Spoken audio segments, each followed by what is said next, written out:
It's a cursed place. Yes, I saw the movie. What hides in these shadows? And who is playing that piano? Welcome to the House of the Long Shadows, home of mystery. Welcome to That's Canon, episode 21. We're now legally allowed to drink it, but we're still the podcast that discusses the canon film library and other similar movies. I'm your host, Phil. And I'm Greg. And Greg, when you hear the names Vincent Price, Christopher Lee, Peter Cushing, John Carradine, and Desi Arnaz's kid, don't you think blockbuster hit? I used to. I don't know what I was expecting going into House of the Long Shadows.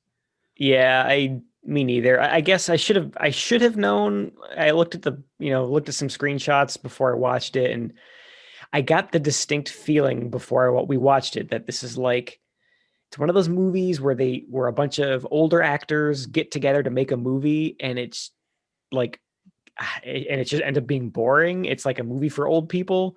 And I feel like that's exactly what we got with this. You said it perfectly. This was probably so much fun for them to make off screen, and they're probably having a great time. It doesn't translate to it on screen, though. Yeah, not so much for us. And it's a remake. Did you know this? It is based off of the 7 Keys to Baldplate, a 1913 novel by Earl Durr Biggers.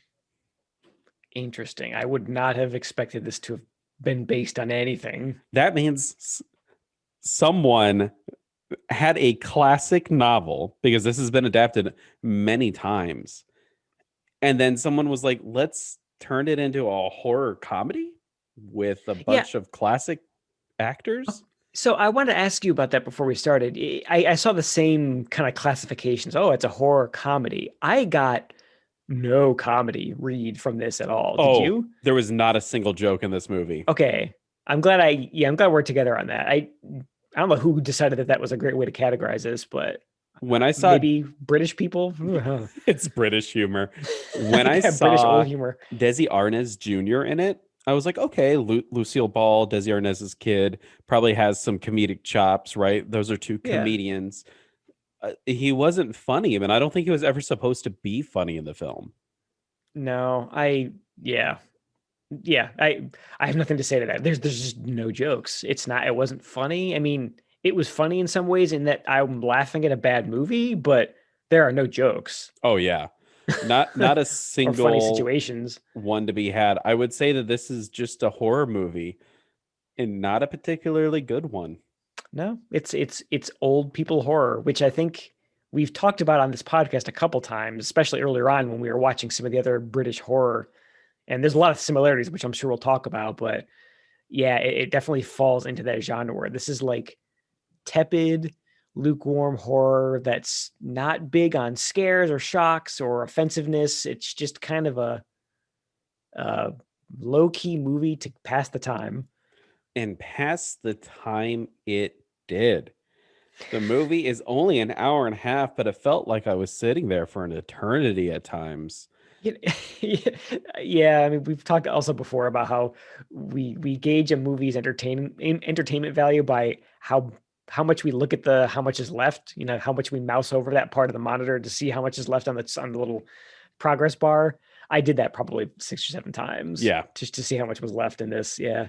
So I guess in that way it was bad at passing the time because it only an hour and a half had passed when it felt like days. Yeah. Let's get into it. Yeah. And I think this one's going to be a quick one because there's not really that much to talk about. I agree. Yeah. House of the Long Shadows opens up with canted credits. And that's what you do when you have giant movie stars. You have canted credits. So no one gets the top billing. Everyone has top billing because of the way that it looks, right? Very much an ensemble cast. And you know how interested we are talking about the movie when we're talking about the credits. Wow, look at that lettering. Exactly. No serifs. Whoa. Ken arrives in the airport to England, even though there's really no establishing. You just know you're in England because there's a bunch of British people there. Ken is figuring it out. Yeah, exactly. Ken is played by Desi Arnaz Jr., as we just said. He's Lucy and Desi Arnaz's kid. He's been in films, but he kind of stopped acting around the 80s. And if this was the quality of the content that he's been putting out, he did America a favor. Thank God. He's picked up by Mr. Allison, who is a book producer. And I guess these two are working together on talking about a book that just came out by Ken and talking about his new book that's about to come out. I guess his new book isn't really doing that great of a job. And so they're kind of having a discussion of the future of Ken and what he needs to do. Yeah, kind of like a business decision. Like, hey, this is what we think you need to write next to start bringing the readers back. Yeah, Mr. Allison talks about how Ken doesn't really write about emotion. He writes good books, but it doesn't have emotion for the characters in it. So the big thing is, let's get Ken to write a book that has emotional and well-rounded characters. And they compare this potential book to Wuthering Heights. And Ken's like, you know what? I bet you $20,000 I can make a book similar to Wuthering Heights. Wuthering. Yeah, Werther's Heights. That's within 24 hours. Right off the bat, this guy, what a douche, right? Yeah. I mean, thinking, regardless of whether or not you like that kind of literature, I mean, that's a matter of opinion, but it is an established classic. Yeah. And to think that you can just write something of that caliber in 24 hours, just what an asshole. This is the least likable main character. Exactly. Right off the bat. There's a fine line that main characters have to walk between being cocky and cool and just being a pompous asshole. Yeah, he definitely crosses that line immediately, because all we know is that his newest book isn't doing well. So then why would we, the audience, go, yeah, he's capable of doing this, right? Yeah. Yeah, he just sounds like he's cocky and overconfident, basically, and it doesn't come off in that kind of cool way where you're right. It is a fine line. I'm trying to think of another example where someone who is on the other side, the good side of that line. But yeah, there's definitely he's not a likable, cocky guy for sure. Not a likable, cocky guy. 100% agree. But Mr. Allison agrees to the bet. $20,000 if Ken can bring in a book within 24 hours that's similar to Wuthering Heights, which is kind of a really hard bet to do, I would assume. I don't know many people that can write a book in 24 hours. Maybe Stephen King. Yeah, that's the thing. Like, everything I know about novel writing, it takes a long time. Yeah, to properly research it and edit and do rewrites and all that stuff. I don't know what I mean, I guess if he's just expecting a really rough around the edges manuscript, but isn't George R.R. Martin still writing a book? Oh yeah, as far as I know, yeah, he's there's still, his fans are still waiting on these sequels. Yeah, which is crazy. That's how the show caught up to it and surpassed it. Mr. Allison, though, knows that Ken is going to need isolation in order to get this book done, and Ken requests it as well. So he's going to send him down to a Welsh manor called Bald Peter. Black Peter? Black. It's we hear it pronounced a couple times by a couple different characters, and I still don't know what the right one is. Exactly. It's this really long, characteristically Welsh word that has so many letters in it that just makes pronunciation impossible for someone who isn't familiar with that. There's so many consonants in a row, and there's like one vowel in the entire thing. Yeah, it's like 3 L's and a Q in there and a Z probably, and then like a U just for funsies. Exactly. So Ken gets the address of where to go to this Welsh manor, and he starts driving there. At first, it's the very scenic British countryside, and as he's getting closer to the manor, a storm starts to grow because he's getting to danger, right? It's horror because there's thunder. Yeah, right. Like, this movie wants us to really know it's a horror movie with this unnecessarily tense like chase music that they're playing over. It's just a guy driving in the rain. I mean, about that dangerous. It's not like he's getting chased by someone. This movie is about as dangerous as driving in the rain. Well, that's canon. No. Podcast over. It's only downhill from here. Ken, for some reason, despite having a car, stops at a train station. Oh, because he needs final directions on how to get to the manor, right? He's lost. So he goes inside, and there's a couple that's been stranded there since 4 o'clock. This couple's bickering and arguing with each other. And then we see a homeless-looking woman enter the station. Ken asks how to get to the manor, but the homeless woman ignores him and goes into a bathroom. The station man's blah blah blah. The station master eventually arrives, and Ken's like, "Hey, how do I get to this manor?" And the station master's like, "Oh, it's been abandoned." It's like, "Yeah, I know. Just tell me how to get there." And eventually, Ken finally gets the directions on how to get to the manor. When he arrives, he enters the building. Obviously, it's old. It looks abandoned. All the furniture and fixtures have white sheets around them. There's cobwebs. I will say the set looks fantastic. Yeah, it does. It's kind of like a proper haunted house feel going on in there with all the covered furniture and the kind of creepy statues and minimal lighting and old paintings and tapestries. And yeah, it's just I'm assuming it was a soundstage, but yeah, they did a great job dressing it up for sure. As Ken enters, he goes upstairs into a room where there's a candle waiting for him. He lights it, and he starts to get to work. He starts typing and doing what he needs to do in order to write a book. But those familiar typewriter sounds. Yes. So satisfying. But Ken is actually kind of a smart person, and he realizes that there's water in a pitcher. The bed sheets are clean. So, his internal monologue is kicking in, though you don't hear anything. Yeah, Someone else is here. It took a couple seconds for me to realize, and I'm glad he didn't just come out and say it, which I guess I'll give some credit to this movie where he doesn't do that, but where he seemed kind of like he swipes a finger across the top of a clock and kind of like rubs it between his thumb and forefinger. And he's like, and you can tell that he's, there's no dust.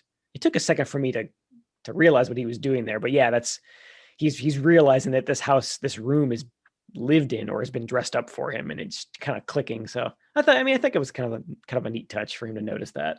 That was definitely a good subtle cue without overly stating it to the audience that Ken is aware of something going on. He didn't come on and say, "Oh, there's no dust. Yeah. Someone set this room up for me." In a worse movie, which would be very hard to come by, that's what the character would be saying, right? Yes. So Ken exits his room, and he starts walking around the manor, looking at things, and he's starting to put it together. So, it kind of is clean. Things are being kept up. How is the manor this way? And he gets his answer in two of the caretakers that he just randomly walks into. Lord Grisbane, played by Carradine, and his daughter Victoria, played by Sheila Keith. Played by Mrs. Doubtfire. Yeah, I know, right?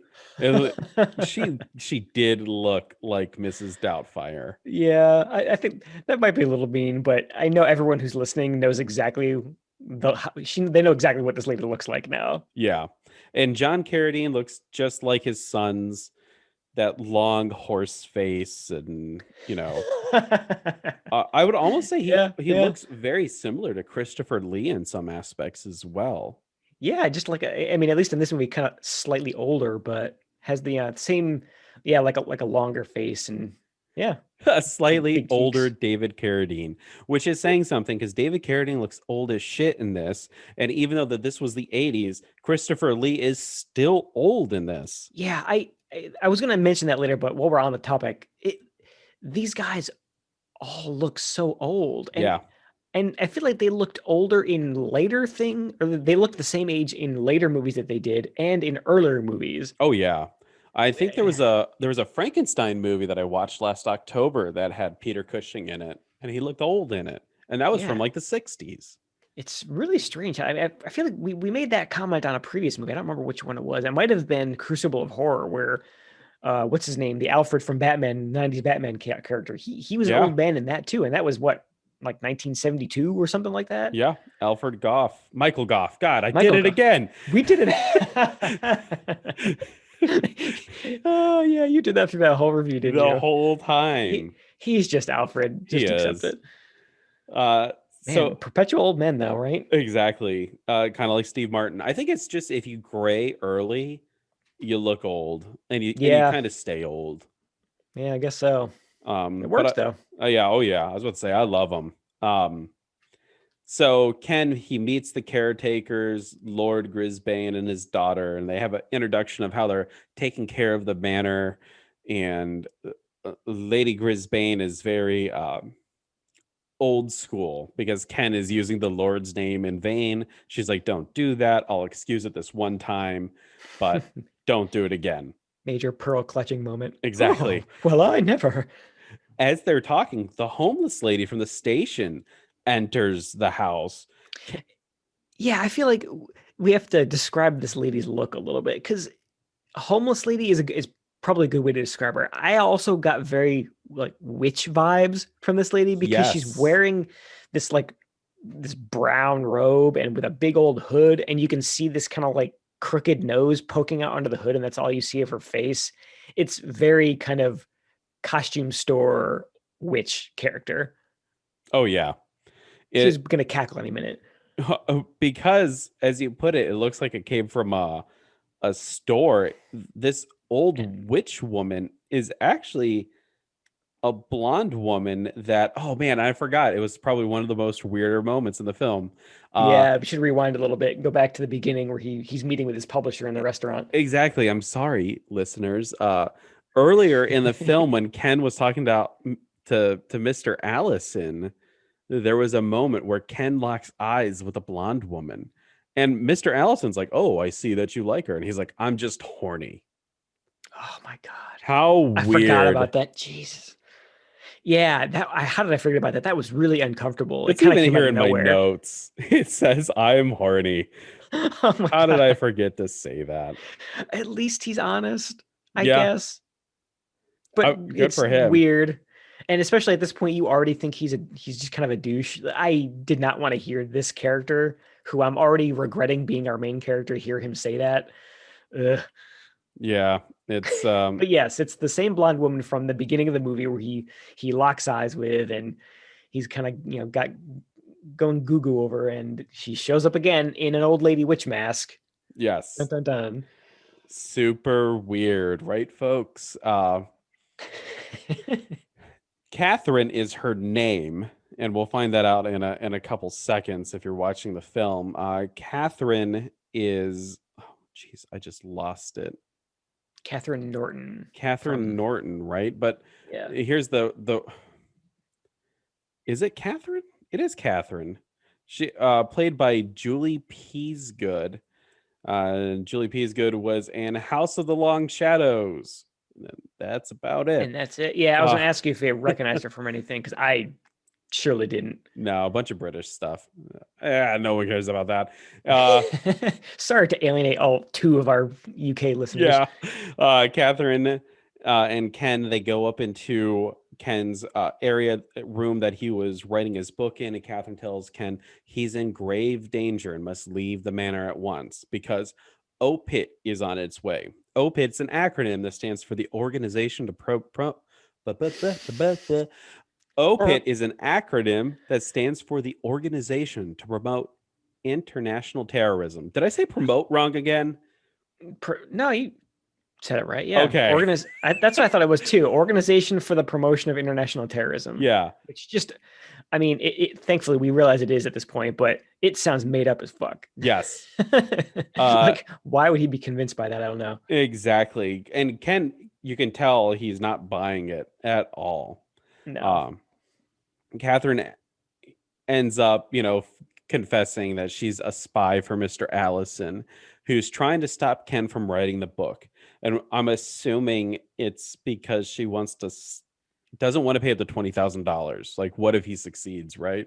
Yeah, I guess. I mean, it's a weird bet to begin with, but I feel like, wouldn't that invalidate the terms of that bet? that he was being messed with? I think so. Right? Like if I were him and if I had a bet, okay, $20,000, I can write a crappy novel in 24 hours. Like if the other party in that bet was intentionally trying to sabotage that, the null and void. I'm not paying you. That's crazy. I, You were messing with me. yeah. Yeah, I think it would. You're intentionally skewing the Yeah, results. you're putting your thumb on the scale, and I mean, of course, I'm not gonna be able to do it if I'm being harassed by people making wild accusations about made up terrorist organizations. Come on, dude. Yeah.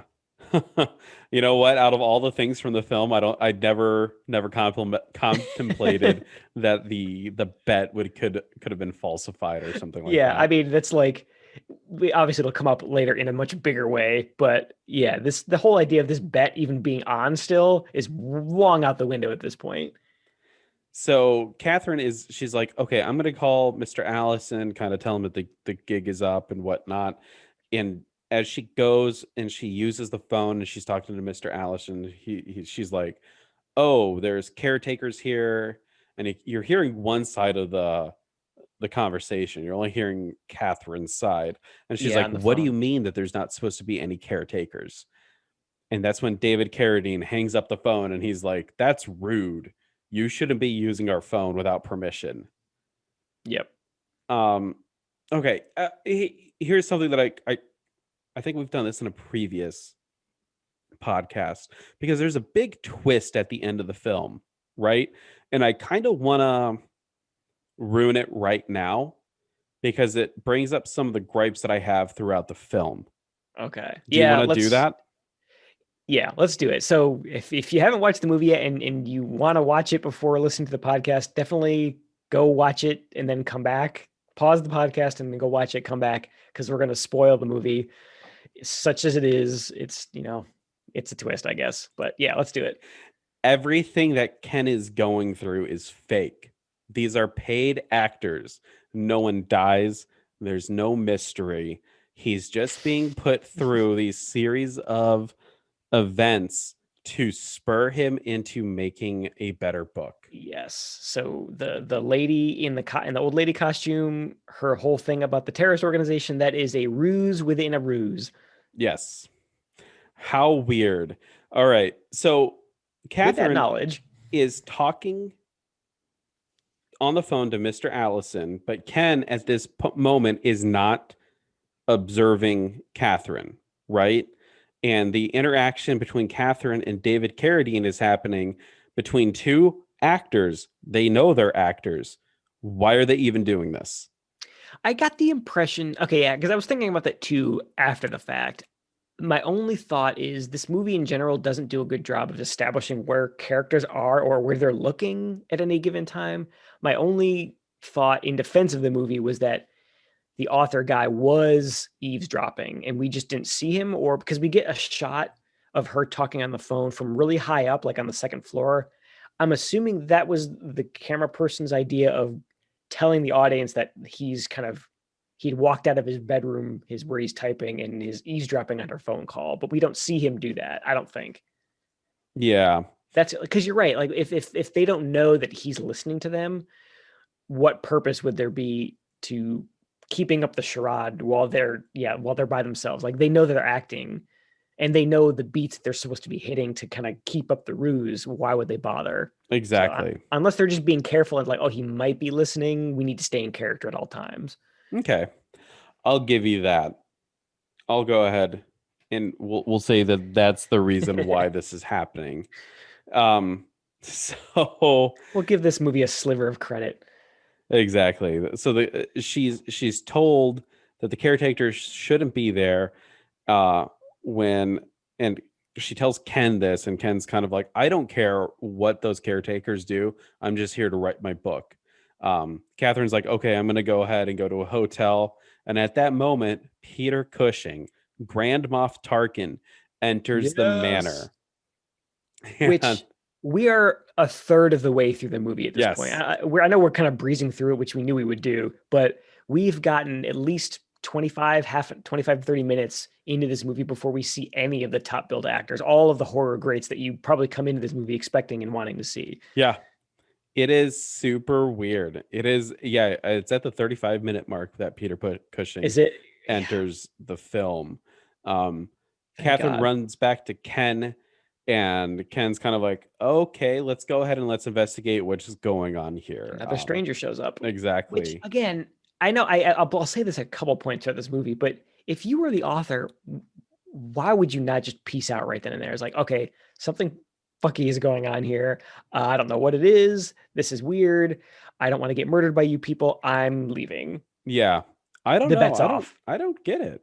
It's kind of weird, right? Yeah, and I don't want to get ahead of myself, but yeah, I feel like that's like one of the big things that's wrong with this movie is there's at some point the character motivation, you have to have some suspension of disbelief in order for the movie to happen. Like the characters have to make some bad choices or mistakes in order to make interesting things happen, but this guy is just so beyond what a normal person would do in this situation that it just becomes too unbelievable. Exactly. And I think it's already at that point to where as soon as I saw caretakers in the house, if I was Ken, I'd be like, I'm leaving. Yeah, I'm I'm not supposed to be here dealing by with this. myself. Yeah, like there's some kind of weird like property issue going on or something. Someone's not, like left hand's not talking to the right hand. I don't want to be in the middle of it. I don't need that noise. Like, yeah, I would be out of there so quick. So it, Ken and Catherine are in like this dining hall, and Peter Right. Cushing is there with the caretakers. Peter Cushing introduces himself as Sebastian. His car broke down and he needed help. He saw that the manor lights were on, so he decided to implore for assistance. And they're all there drinking punch with each other. And Sebastian is cozying up to Ken, guffawing that he's a writer and how awesome it is and whatnot. Um, Hmm. Catherine screams because she says that she sees something outside of a window. I saw a face pressed up against the glass. It was there. Yeah, it's kind of weird. I don't think we're supposed to have seen anything. Um, Again, it happens so many times in this movie where she will look at something and react to something off camera, but we don't know where she's looking. Like I feel like what you would need at that point is a shot of, see her react, have the other characters turn to look where she's looking, and then you just see an empty window, empty pane of glass with water hitting it because it's raining. Like just show the audience what she was looking at. Even if yeah. there's no face there, that's what that needed. It happens so many times in this movie. It's really off-putting. Eventually, we do see the man in the window, and it's the late great Vincent Price. I love Yes. Vincent Price. I think he's absolutely fantastic and pretty much everything that he In does. everything, yeah. He just And hams it up so much. Got a great voice, oh yeah, so much presence. I was trying to think or see earlier if I could do a Vincent Price impression. That's hard. Exactly. It's Go ahead and so go ahead and try though. That'll be good. oh geez. He's I'll why put you on the spot. hello. It's Vincent Price. He just has this iconic voice, Oh, right? that's great. You know that your impression reminded me of the Vincent Price impression in that episode of The Simpsons Oh geez. where Marge and Lisa are painting the eggs, and it's like Vincent Price's like egg magic or something. Yes. And then they call about the missing egg feet, and it's a horrible voice on the line. That's the Vincent Price egg feet. That's a joke on the Vincent Price shrunken head kit. Remember that from the Yeah, Joe Bob thing? yeah. Oh, that's a. I'm Hello, glad this we is read that. That's Vincent great. Price, and If you're from missing your feet, call this number, and my grandson Eddie will rush it to you. No problem. yes. Uh, so Oh, as Vincent Price enters the house, his shadow is cast against the wall as it gets bigger, and the camera turns around, and we see Vincent Price in full frame, and he goes, yes. "I have returned," as if everyone there is waiting for Yeah, him. no, these are all strangers. Like, Yeah. okay, who and you are? But Price does not care about any of that. He's like, it smells like death and decay in here. Uh, just great lines coming from Vincent Price. It's almost like he's reading Shakespeare. Yes.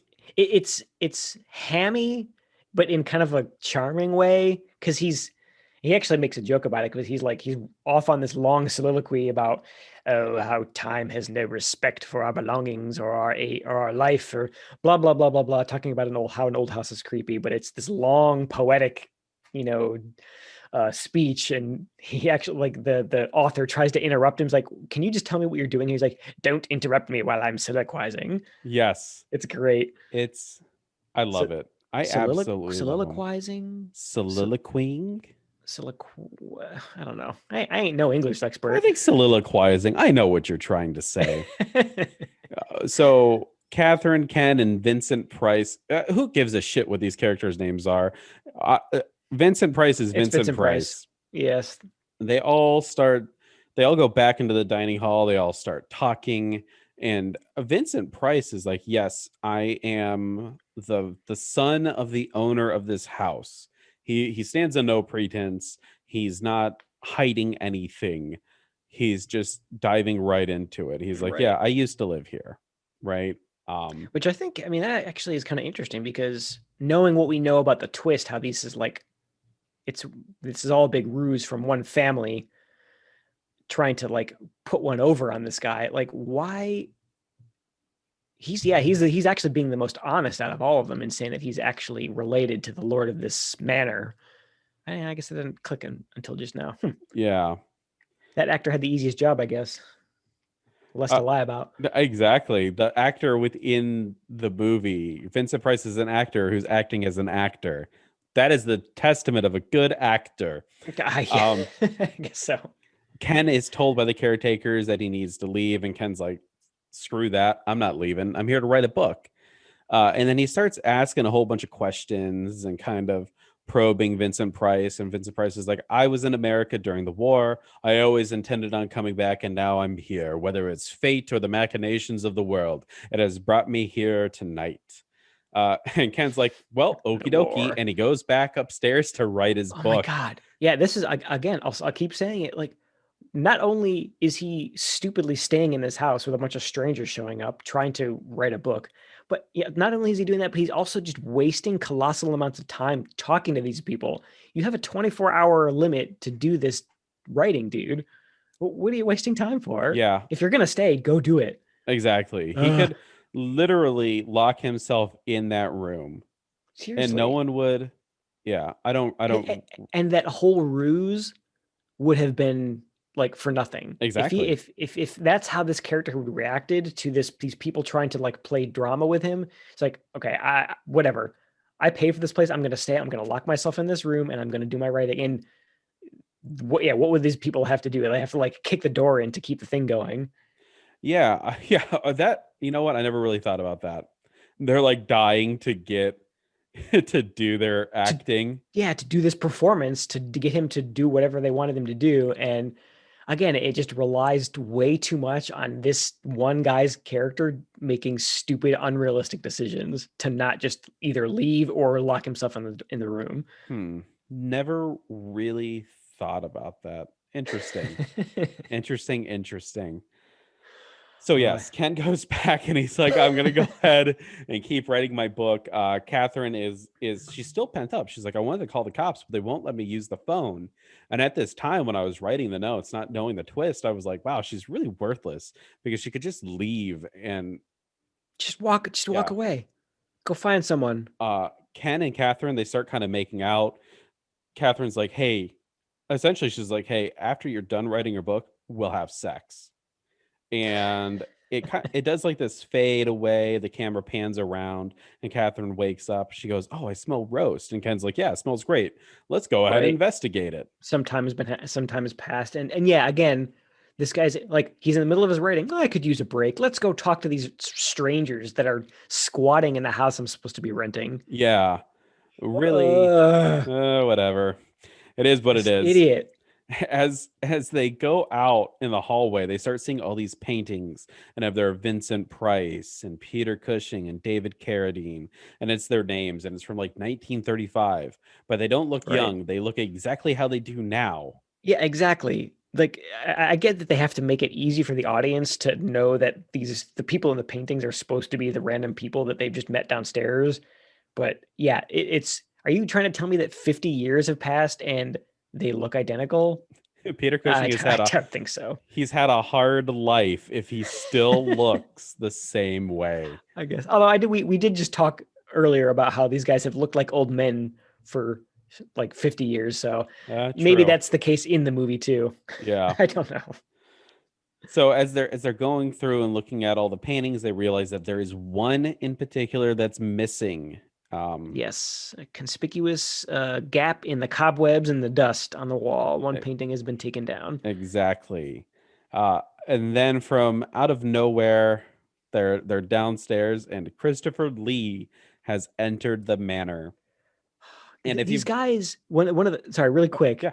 I just wanted to note every entrance from one of these horror icons that we came to this movie wanting to see, they all enter this movie exactly the same way. They step in from a deep shadow, and with dramatic music, they come right into a close up, and we get like a really great shot of their face. All three of them, Vincent Price, Peter Cushing, and Christopher Lee, have the exact same entrance. It's great. Did you say deep shadow or long shadow? The long shadow. Dun, dun, dun. Essentially, I was going to say the same thing. Christopher Lee makes his Okay, grandiose entrance, and it's amazing. He has such a commanding presence in every film that He he's does, in. yeah. And he's Talk about a great absolutely voice. yes. Almost all of these old classic horror guys have an amazing voice, and they act at 10 without it being Yeah. like corny. And I wonder, I don't know as much about their backgrounds as I probably should, but I assume a lot of these guys probably got their start in theater. And I almost wonder if that's just something that you develop as like a Shakespearean theater actor where you just are projecting a lot more, because I feel like a lot of the reason that they're so good is their voice. They're just great at controlling the cadence of their voice and their tone and just projecting really well compared to some of the other, like the younger actors in this. I wonder if that's just something that you get doing so many years in theater, which I'm assuming again that these guys all did, but it definitely comes across on screen if that was the case. Yeah, I mean it's absolutely fantastic. I love watching them act. It's so great. Yeah. And I think that's the real treat of this movie. The movie itself is kind of bland, but to watch all these great classic horror actors together is amazing, because Peter Cushing and Christopher Lee do a lot of films with each other, but the having Vincent Price there as well is just kind of like a cherry on top of A shit sandwich. a shit sandwich. A shit sundae. But keeping the metaphors there. It's better than not having the cherry at all. Christopher Lee, he announces himself as Corrigan, and he intends to buy the property. Yes. Everyone who's there is essentially like, this is a family reunion. We're all here to kind of commiserate about the past. And Lee's like, I'm going to tear this place down and make it an industrial site. Well, I never. That's also where we find out about Roderick, who is the missing painting. He is the brother's son that has been imprisoned in the manor for the past 40 years because at the age of 14, he killed someone who was pregnant. Now, this information comes, if you're as shocked at hearing this information, imagine watching it and seeing that as well, because it comes out of nowhere. Way out of left field. It's not even in the same baseball stadium. It's so random compared to what we've seen so far. Yeah. I think this is the thing that where I actually drew a really nice parallel, at least in my notes, to The Beast in the Cellar, because that's basically what happens in that movie, right? I was already thinking that this movie had a lot in common with that, where it was just a bunch of old people sitting in an ornate looking room reminiscing about the past. Because I feel like every time we come down to this dining room, that's what's going on. It's just old people reminiscing about the past. And then not only was there that similarity with Beast in the Cellar, but then we get this revelation that there's a secret hidden family member that's been shuttered away against his will in a secret room in the house because of something he did, or I forget what the reason was in Beast in the Cellar. But I just thought that was crazy that we watched two bland British horror movies with the same twist. I am so glad that you brought up Beast in the Cellar because I was about to as well. Oh yes, I keep cutting you off of the. Yeah, sorry about No, don't be that. sorry. This is our history that we're making with each other right now. Yeah, But yeah, you're right. In Beast in the Cellar, he was locked in the cellar because they didn't want him to go to war. Um, that's what it was. Yeah, yeah, because like the dad came back. That's okay. It's all coming back to me. The dad came back from World War I, and he was just a mess. He was shell shocked, and then they didn't want the brother to get drafted to World War II, so they basically locked him in the basement, right? yeah, yep, And kept him there, I guess, because it's like that whole. And this also ties to Crucible of Horror too, where it seems to be like a really strong theme with these British horror movies, where it's like the central theme is uh, a, like a well-to-do British family trying to keep up appearances and kind of sweeping family drama under the rug, and either metaphorically or in this case literally locking it away in the basement or a part of the house that you don't want people to see. I just yeah. thought that was interesting how it. I mean, not only is it a thematic similarity, it is literal similarity in terms of plot between this movie and Beast in the Cellar. It's I almost think of it as plagiarism. I mean, it's so close to what they do in that movie. it is. It is extremely similar. And I thought watching it, I didn't remember Beast in the Cellar, but I was just having massive deja vu. And I was like, where have I seen this before? Yeah, deja vu is a great way to describe it. Uh, so as all the characters are eating dinner and talking with each other and accusing each other of whatever, I want to destroy the house, we want to keep the house, blah blah blah. They hear a piano playing and they go out to investigate. And as they're walking through the house, uh they're like, "Oh, he got loose. He got loose. Core or the brother has gotten loose from his room." Of course. They go up to the room and it's filled with cobwebs and it doesn't look like anyone's lived in there for 40 years. This room should be somewhat clean-ish. There shouldn't be cobwebs obviously hanging around Yeah, everywhere. at least signs of having been lived in. Yeah. Admittedly, probably in like a really messy way because this person's been a shut-in in the same room for 40 years. But you would still think, yeah, it wouldn't be just covered wall to wall with dust. And the landlady is like, "Oh, that little hole at the bottom of the door, that's where I would slide him the food." But Right. if this person's been gone, there should be a buildup of food there as well, right? Yeah, you would think so. Like she would be sliding in a plate and then realize that she's like knocking against the plate she's left in last week or Yeah. yesterday or whenever she's doing it. But yeah, you'd think that there'd be obvious signs of, oh, he's gone. uh, I'm I, just giving food to an empty room. I'm being super nitpicky here.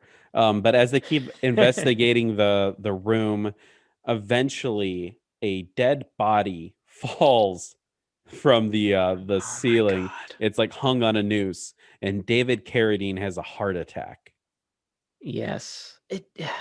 It's one of those goofy horror movie tropes where like why did the body fall down from the rafters at that exact moment? Was it on a timer? Did someone was someone up there waiting for them to come and investigate and then push it down?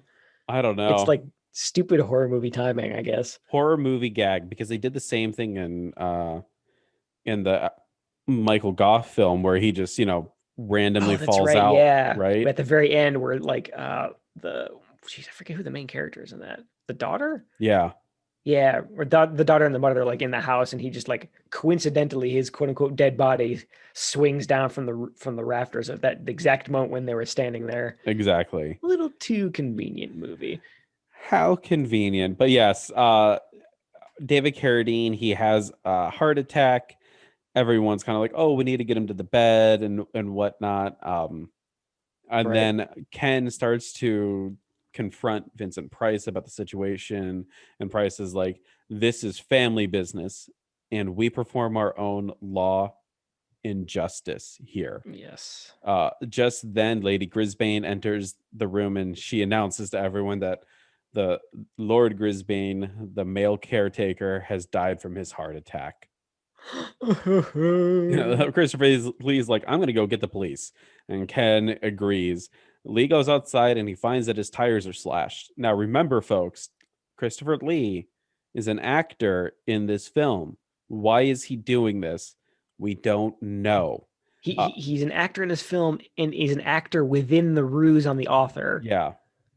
What So I'm beyond being able to explain it at this point.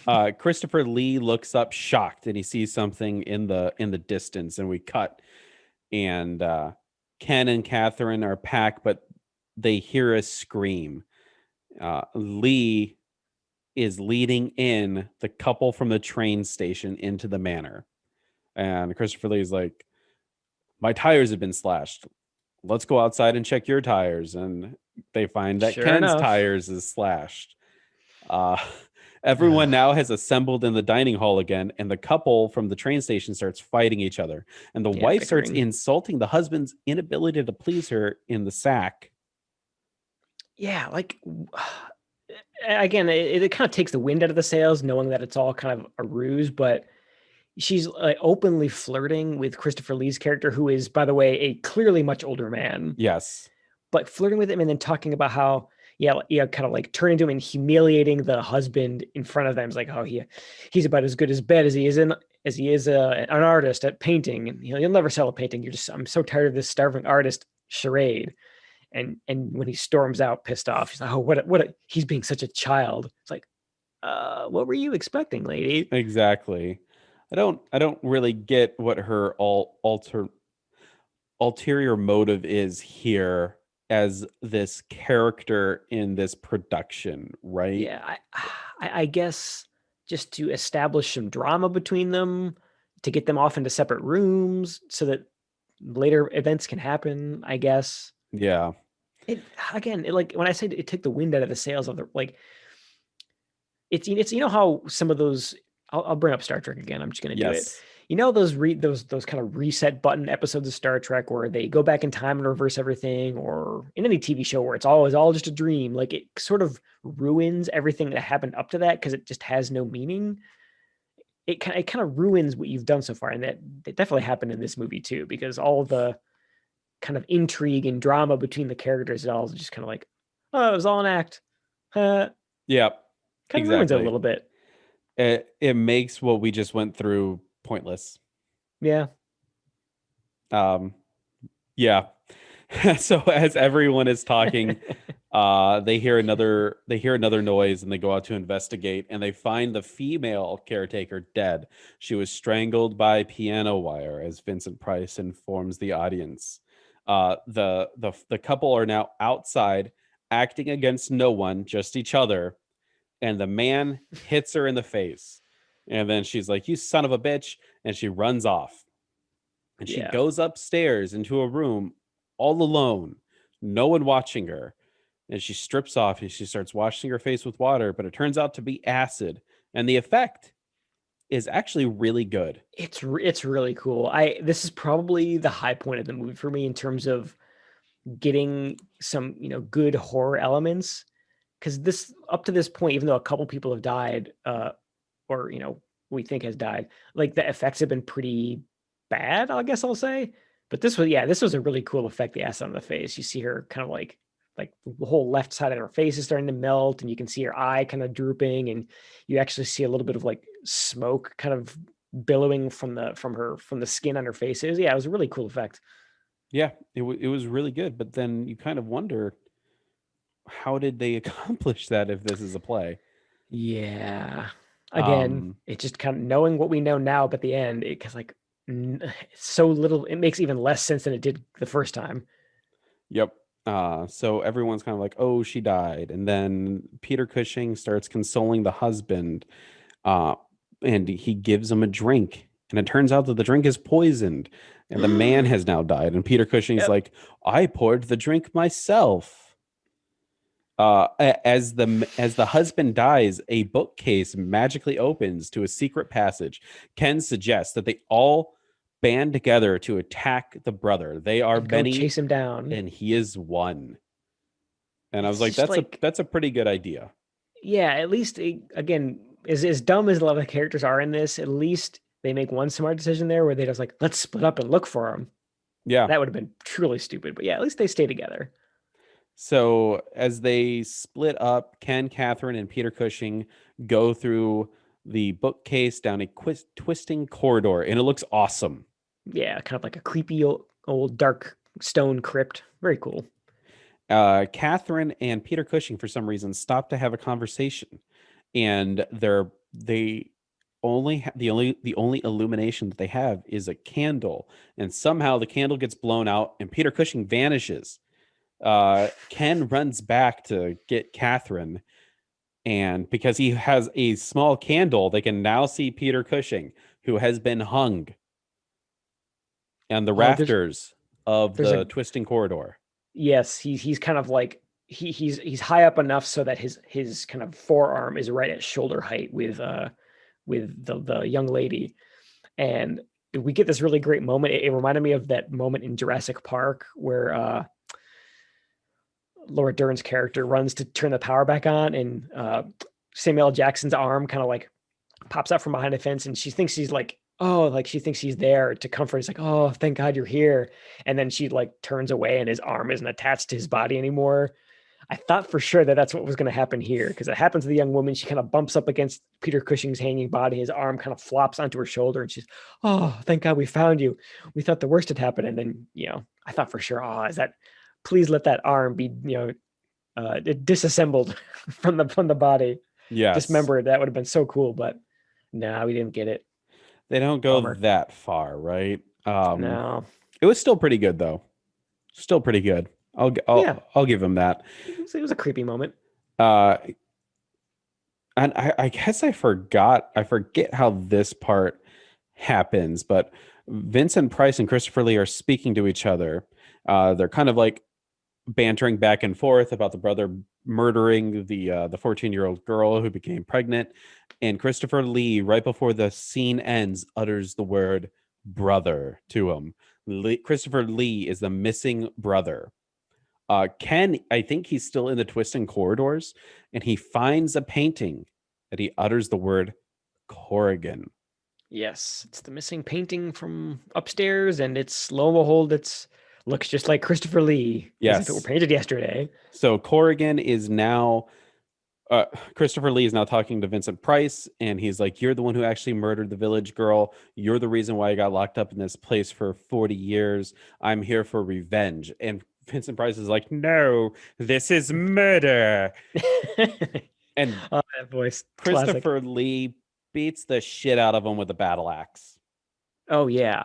It's like a big medieval battle axe. It's awesome. I thought this was pretty effective too. It's one of those kills where you just see you see it in silhouettes. You see the axe, shadow of the axe coming down. You see like the shadow of an arm, like trying to like stop it. It's surprisingly cool for as subtle as it is. I thought it was pretty good. What I appreciated though is after the battle axe fell and you see Christopher Lee running with it, there's bits of hair in it. Oh, it's surprisingly gory. It looked like he'd like hacked apart a cherry pie and then sprinkled some hair on it, because it was like just big wads of red fleshy goop hanging off the end of this battle axe. It's weird, this movie, where it went gory and where it didn't, because the acid on the face thing was pretty grisly, but then we get a shadow axe kill, which I guess we realize later is because they weren't actually murdering each other. But then we get the gore on the axe later. It's weird when it decided when to show gore and when not to. Yeah, I'll give you that. But I did like it. I think it was cool. And in the moment, not when I thought that they were actually killing each other, I was like, this was pretty effective. Yeah. It's another reason why it kind of sucks that it was all kind of a ruse, because that was a kind of an interesting kill scene. Even though you don't get the gore, it was still effective. Yeah. So now Christopher Lee is running with his bloody battle axe, and Ken and Lee are struggling. Or Lee starts to chase Catherine. Catherine goes up this long staircase, and they kind of like tussle with each other. Ken busts out of nowhere and starts joining in the fray. Lee pulls out a leather strap and chokes Ken. Then it's his bow tie. He takes his bow tie off he and does? chokes him with that. Yeah. Okay, I was wondering where he got the leather strap from. It's a strong bow tie.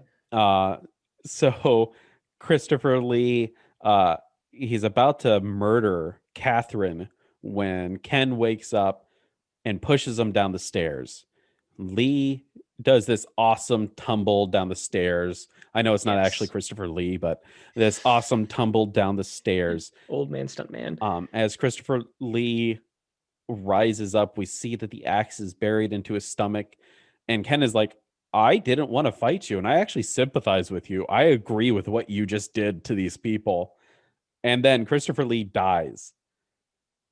And then all of a sudden, everyone starts walking out of the house. All the dead Yep. bodies are walking out. And then And Mr. then- Allison shows up out of nowhere, starts to laugh and smile at Ken. Starts laughing. Yeah, it's like as everyone as like they one by one they walk into the room like you said, and as they do so, they all kind of look up at the author and kind of smile and wink at him. It's it's so hammy. It's hammy and disappointing. Yes, because yeah, I mean at this point you realize what's going on. You realize that it's a ruse within a ruse, and they're all just like you said earlier on, they're all just acting and putting on a show for him because it's clear they're like everyone's in on it. And at the last second, like the last person to give him that smile and wink is the young woman who's been kind of his confidant the whole time. Yeah. Literally everyone except him has been in on it. And then you start to slowly realize the disappointment within yourself for the film that you just watched, because there's nothing Yes. worse than watching a movie. And I understand movies are a lie. Obviously, they're there for your entertainment, but the Right. entertainment value goes away when everything that you just watched it just doesn't matter. It's inconsequential. Yeah, especially when what we saw is itself mostly boring crap. And it's just like why did I what did I sit through all that garbage for? Like the first half of the movie is just like a snooze fest.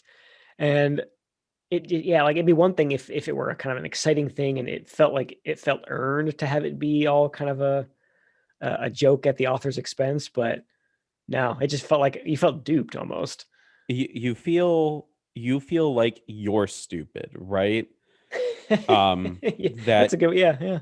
That you weren't smart enough to realize that the things that were happening were a lie, right? There's nothing worse than getting done watching a movie and be like, damn, I'm stupid. Like when I get done watching a Sherlock Holmes movie, I know I'm not gonna know everything, right? So I kind of feel stupid. But I don't want to feel stupid when I get done watching a horror movie, especially a horror movie that's supposed to be a comedy. Yeah, it's I see what you're it's kind of hard to articulate, but I felt the same way. It's because as you go throughout the movie, the twists that are part of the kind of ruse, I saw all of those coming, and I thought, I was like, okay, this is going to be just kind of like a conventional British horror movie about a family that's trying to hide their dirty little secret. And I was already like not very interested in that. And then when you come to the end and there's this another big twist that like just makes you feel stupid.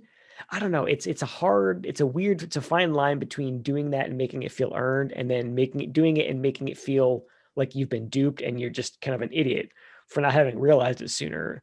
Because I think the fact that you kind of aren't interested in the movie up to that point, it makes you feel it feels worse when you come to the end of it. Yeah.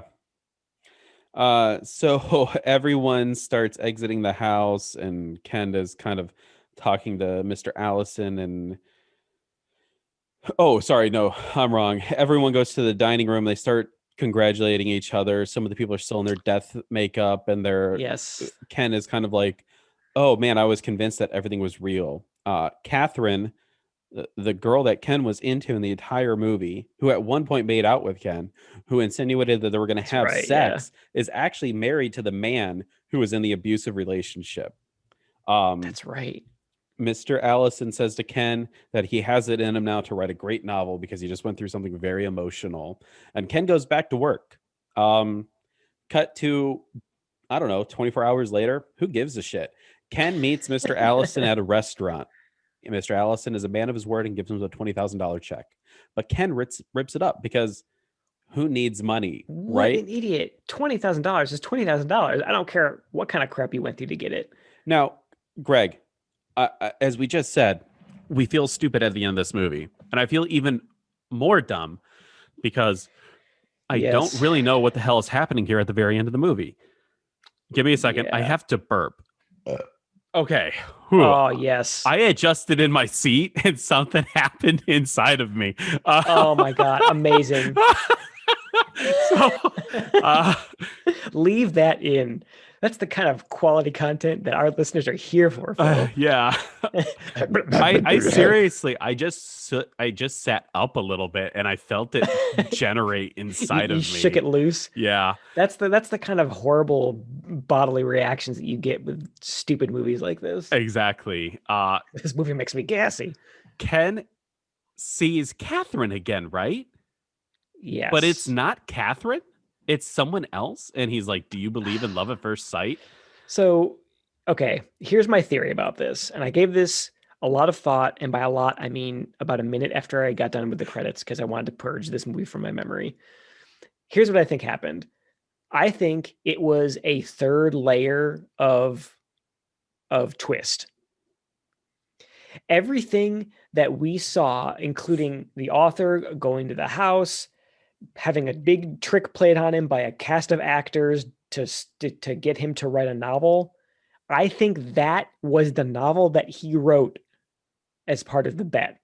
I think what really, really happened in the base reality of this movie was he went to the house, he knocked out a novel and came back.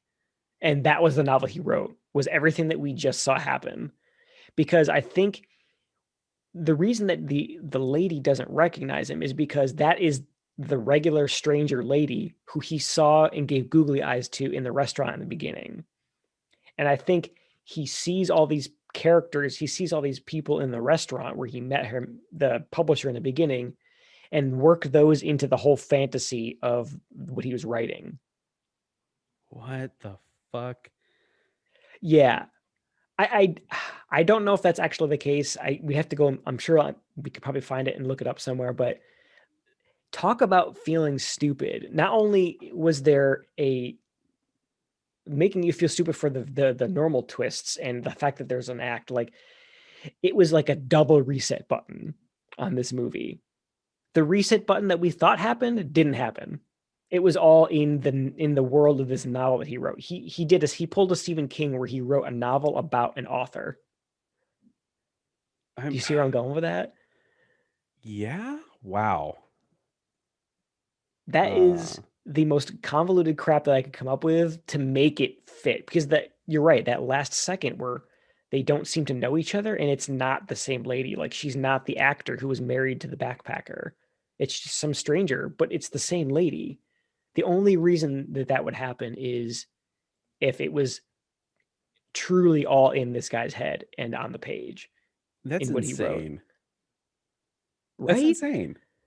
I have no idea if it's true or not. We ought to go look it up and see, but that's the only way I can reconcile what we saw at the very end there, because otherwise she's got a twin. I don't know. Like nothing, it would make absolutely no sense otherwise. But okay, so I kind of get what you're going, because he sees Vincent Price bussing a table too, but as the waiter, yeah. Where's Peter Cushing? Where's Christopher Lee? How do they play into this? I don't this know. fantasy. The only thing that I could think of is if you're right, we don't see them. I don't think we see them in the beginning either, but they just must have been people in the restaurant at the time that he met with his publisher in the beginning. Just random faces in the crowd that he saw and worked into this fantasy. Huh.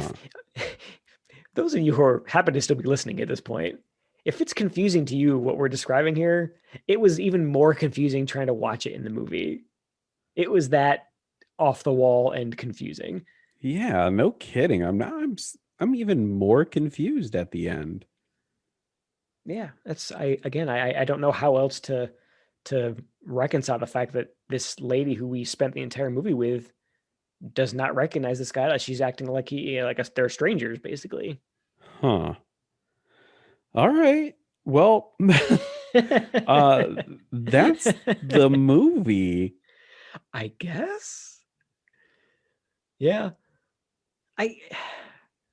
This is that's even more disappointing for me because there's some creativity that went into writing this. The fact that they tried to do so many different layers about where the actual twist is and what's reality and what's fake, but they couldn't execute it well enough to make it at least perceptible to the audience because you just it comes across more like it comes across more like bad writing than intentional twists.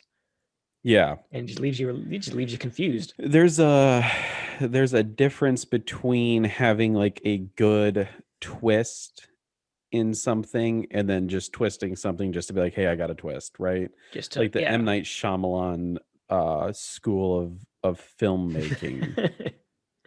Yeah. How And honestly, disappointing.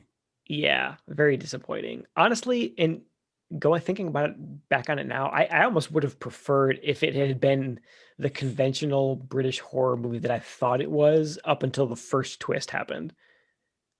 Like I would have been happier coming out of the end of this movie if it were just, a family trying to hide their messed up murderer son in the house, Oh, and definitely. he escapes and kills people. That would have been a little bit more narratively satisfying than what we got. 100%. I agree with you. How Yeah. disappointing. So what would you I think I know what the answer is going to be. What would you give this out of 5, Phil? I gave it a 1. Yeah. It fails as same. both a comedy and a horror movie. Yep. It's not especially horrifying. It's not funny at all.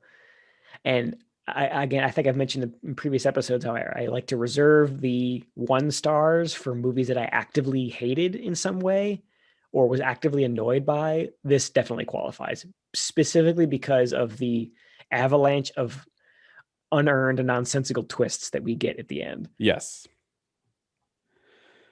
Oh, what a disappointment. I was actually looking forward to this one because of the actors that were in it. That was the big question that I wanted to ask you at the end here is, as someone, because you're a lot more familiar with the Hammer horror movies that these guys are known for than I am.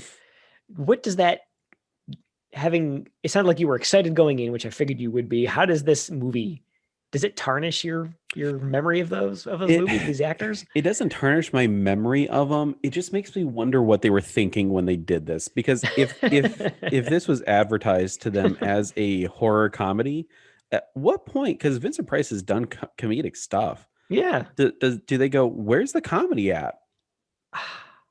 Yeah, I mean, maybe we mentioned in the beginning that there's like a bunch of like aging actors wanted to make a movie together. I mean, maybe it was just fun to make and they just wanted to work together again and they didn't really care about the quality of the end product. Or maybe it was just a paycheck, I guess. But yeah, I'm happy to hear though that your impression of the greats isn't tarnished by this, because I feel like it would take it down a notch for me. It's just like, oh, you did this, why? I try to separate when an actor does something bad from the actor themselves, because even the best of Bill Murray's my favorite actor. He has done shit before, right? I hold no pretense that a actor will do something bad. That's true. Yeah, you can kind of separate their good work from the bad. And there's only one person in my knowledge of movies that has had a filmography that is considered to be perfect. And the only reason why it would be considered perfect is because, unfortunately, he just died at a young age. Have you ever seen The Godfather at all? The first one, yeah, John because I have a hard time saying his last name. Caviezel, Cazale. Jim Caviezel, John Caviezel. John Caviezel, is he related to Jim? I can't. Really hard to say his name for me. I'm really bad with last names. He did The Deer Hunter, Dog Day Afternoon, Godfather Part 2, The Conversation, and The Godfather. All of them are amazing films. The only reason his career got cut short is because he died from lung cancer. Eventually he would have made a bad one. It just happens, right? Even look at Al Pacino. Oh yeah, great actor, but he does A lot of poo. A lot of garbage. Jeez, I Yeah. imagine that. What was that one with Adam Sandler, and he's like he plays himself and his sister, and it's like an Eddie Murphy thing where he's Yeah, what was that in drag, called? basically. I don't know. What was the name of that? But yeah, Al Pacino was in that in some like bizarre Dunkin' Donuts commercial or something. Red Letter Media did. Dunkachino. Yeah. Oh God. Hey-o, Dunkachino. I mean, I guess everyone's got to like make a paycheck or make a living, and they do movies like this. I don't know. This is another one of those movies that I would really like to maybe watch like a behind the scenes or a making of. I want to know what they were going for. Were they going what audience specifically they were going for? Are they going for people like you who know these guys from their Hammer horror classics and they wanted to bring them back and kind of bring the audience with them? Or were they actually trying to do something creatively interesting by having all these twists that admittedly didn't pan out, but it was at least something, and they just failed miserably? Who were they trying to attract? What were they trying to go for? I think it is 100% that horror bait, right? We can get people to come see this movie with aging old horror actors. We just got to bait people into getting into the seat. Yeah. So it's these are names you recognize. These are faces you recognize. Why not see this movie? Yeah. It's horror bait. Everyone does it. I mean, there's probably tons of there's tons of movies. They do it with the new Terminator films, right? Like, hey, look, it's Arnold. Yeah, true. Like Terminator Salvation and all those. Yeah. Yeah. The garbage sequels. Yeah, I think you're probably right, which is unfortunate, but you're right. It doesn't it certainly doesn't deliver on comedy at all. It doesn't deliver on horror. Like aside from the acid on the face thing and the axe murder, it's not terribly horrifying or tense. I mean, I feel like a lot of like spots where you would maybe do a jump scare, kind of like they get cut off at the knees because it's either like the music doesn't work or the jig is up and we already know this is I don't even remember anyway. music in this movie. It's very forgettable, isn't it? It's kind of a general, kind of forgettable orchestral score. General music. General movie music. And that's what you can really say about a lot of this. It's just very generic. Yeah. I'd say the other thing I kind of wanted to liken it to, I know we talked a lot about how it's similar in some ways to Crucible of Horror and Beast in the Cellar. Although I guess technically the in-movie charade was similar to Beast in the Cellar. But we talked about those similarities. The other thing that kind of, the fact that it was all a gag reminded me of that slasher movie April Fool's Day. Do you remember that one? Yes. With Biff and the lady from Friday the 13th Part 2. Yes. Which in that movie, I don't remember a whole lot about it, but I remember it at least being a little bit more satisfying in that one. The fact that it was all a gag. So if you are listening to this and you're interested in that kind of movie, go watch April Fool's Day instead. Yeah. April Fool's Day is definitely a superior film. Yeah. It lives up to its genre a little bit better. That's for sure. Yeah. I mean, overall, I can't, I know we kind of give, it's not like we're an official thing for us, but I can't really recommend this to listeners who haven't already watched it. I'm sorry if you have, but it's kind of a miss for me. I mean, maybe if you've got a morbid curiosity about the careers of the horror greats that are in it and you're a completionist and you want to knock it off their filmography, go for it. But it's not something you're going to want to watch again. No, this is a one-time view. I will never watch it. There'll never be a curious moment in which I go, maybe I was wrong and I should check this out again. Never again. Yeah, no, never again. Definitely a solid 1 star for me. And it was just a slog, honestly. So that actually, that brings me to the quote of the week. Yes. Which I think does a great job of explaining what you, the audience, should do if you're watching this movie. So there's the part earlier where the two backpackers come in the door and they're soaking wet and they have the argument and the wife goes upstairs and she gets acided to death and the rest of the cast are trying to console this guy.